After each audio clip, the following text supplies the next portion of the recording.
Do humans stand a chance? This question sounds rhetorical, but what if the answer depends not on politics, not on economics, and not even on the wars we see on the surface? What if the real battle is being fought at the level of code, at the level of our DNA? And the battlefield for this battle is our own reality, which is actually a giant interface, a transport hub that the ancients called the stargates. Today, we will delve into this forbidden cosmology. We will look at our reality as a multi-dimensional structure where humanity plays a key but long-forgotten role. This is a story about our divine potential, about its theft, and about the quiet war being waged for control over the most valuable resource in the universe, human consciousness. Part 1. The Gatekeepers, the Lost Legacy. Our territory, which we call reality, is not just a planet. It is a station, a transport hub through which the consciousness of the one creator, embodied in various souls and beings, circulates through the multi-dimensional universe, from one circle of reality to another, for experience, for evolution. These circles of reality are nested within each other, like matryoshka dolls, and are interconnected by an interface called the stargates.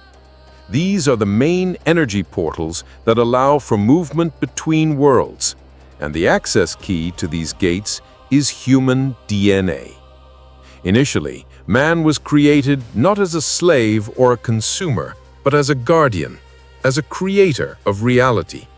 He was immortal and possessed a fully activated 12-strand DNA.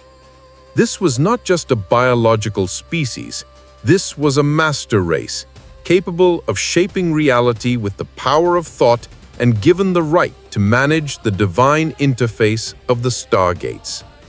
They had full access to all corners of the 12 dimensions of our time matrix. They were given immense power, strength, and responsibility. Let's call this race the Taranisium. Part 2. The War in Heaven, Anunnaki versus Draconians. But in our time matrix, there were other forces, two ancient, powerful races embodying the principle of polarity and conflict necessary for the development of the simulation. On one side, the Anunnaki, beings with 11 strands of DNA, masters of the subtle plane. They dominate through spiritual practices, capturing the consciousness of their victims, controlling them from within. Their technology is based on energy control. On the other side, the Draconians, beings with 10 strands of DNA. They are the masters of the material world. Their weapons are the military-industrial complex, pharmacological fascism, brute technological force. These two races have waged war against each other for centuries, using younger civilizations as pawns. But when the Taranisium was created, a being with 12 strands of DNA, superior to both of them, they saw it as a threat. The Taranisium had full access to their territories and could resolve any of their conflicts. It was an arbiter, a guardian of balance. The Anunnaki did not like this. They organized sabotage, a diversion that led to a giant technological cataclysm. The territory called Terra was destroyed, and with it, the race of the Taranisium. But their consciousness did not disappear. The remnants of their energy began to incarnate on the post-apocalyptic territory called Earth, in the form of modern man, with 3 active DNA strands instead of 12. A forced degradation occurred, a spiritual fall from the 12th level of awareness to the 3rd, and the Anunnaki were delighted. Part 3. The Three Suns, the War of Hybrids. But the creators from the higher circles of reality did not abandon their project. They decided to restore the Taranisium race. The project was named Diamond Sun. Its goal was to return to modern man his 12-strand potential. Since the late 19th century, souls with advanced DNA began to incarnate on our territory, the so-called Indigo Children. Their task is to update the mutated gene pool of humanity, to become the carriers of a new consciousness. The Anunnaki, learning of this, created a parallel project called Ruby Sun. They began to create their own army of hybrids, mixing their DNA with human DNA to destroy the Diamond Sun project from within. The Draconians, in turn, saw this as an opportunity to defeat the Anunnaki. They launched their own hybridization project called Black Sun to improve their own DNA using the genes of advanced humans. So, right now on our territory, 3 genetic experiments are taking place simultaneously. 3 different types of humans are being created and are fighting for the future. We are part of this process, but we have no idea about it. We have been adapted to the idea that people differ only in skin color, but about the most important thing, the level of consciousness, they, as always, forgot to tell us. And it is this that distinguishes a human, an Anunnaki hybrid, and a Draconian hybrid, and it manifests in their actions. We are kept in absolute ignorance, fed lies about a spherical Earth, space, and our descent from apes. Part 4. The Battle for the Gates. The hybrid races are under the constant control of their creators. They are expendable material, created for one purpose: to destroy true humans and to free up the territory for their masters. The main goal of the aliens is control over the Stargate interface. To this end, they are breeding their own master race of hybrids, combining in its DNA the maximum number of access keys from humans, and especially from indigos, whose genetic code is the most valuable.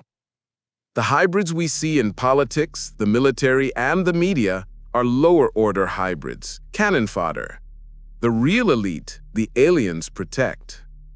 The human race found itself between a rock and a hard place, in the struggle between 2 fallen civilizations. Why fallen? Because in their race for power and experiments on DNA, both the Anunnaki and the Draconians artificially disconnected themselves from the connection with the one creator. They lost the ability to be nourished by his infinite energy. They doomed themselves to parasitism as the only form of existence. Hence all the stories about fallen angels, demons, and devils. Hence all the problems in our modern society. They need access to the infinite energy feeder in the form of the stargates, and the keys to it are in our DNA. Realizing that they could not defeat the Diamond Sun project alone, the Anunnaki and the Draconians united in a coalition of invaders. Their goal is to destroy humans together and to share access to the gates.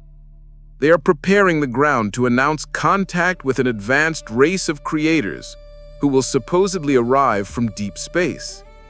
This theater is needed to legitimize their presence on our territory and to keep people further in the illusion. In fact, the aliens have long been here, and they came not through the stargates, to which they have no access, but from a neighboring reality, to which we are not allowed. Conclusion: the activation of the Merkaba and personal choice. So what is our 12-strand potential? It's not just biology, it's metaphysics. Ancient teachings, such as the Kathara, spoke of the human light body called the Merkaba. The Merkaba is a vehicle, a personal time machine, consisting of 2 energy tetrahedron rotating in opposite directions. Under certain conditions of rotation of these fields, a portal opens through which a person can travel in time and space, between worlds. This is the ability to use the stargates. The aliens know about this, and they are doing everything to ensure that we never remember how to activate our Merkaba. They teach false spiritual practices that lead to the breakdown of DNA and the siphoning of our energy. They're driving us into 15-minute cities and imposing medical fascism to maximally limit our freedom and to control our bodies. The graphene in vaccines, about which there is so much controversy, from this point of view, may be a technology for blocking our energy field, for creating interference in the operation of our DNA interface. The period from 2000 to 2048 is a time of great opposition, a time when the maximum number of indigo souls came to Earth to help humanity awaken. Their task is not to fight the aliens, but to help us remember who we are, to activate our own potential, to conduct a re-evolution of our consciousness. In the end, the choice is up to each of us, to remain a sleeping bot, an expendable material in someone else's war, or to become a player who understands the rules of the game and begins his journey back to the Creator. The path of activating one's light body, the path to the stargates. The battle for Earth is a battle for your consciousness, and it is happening right now.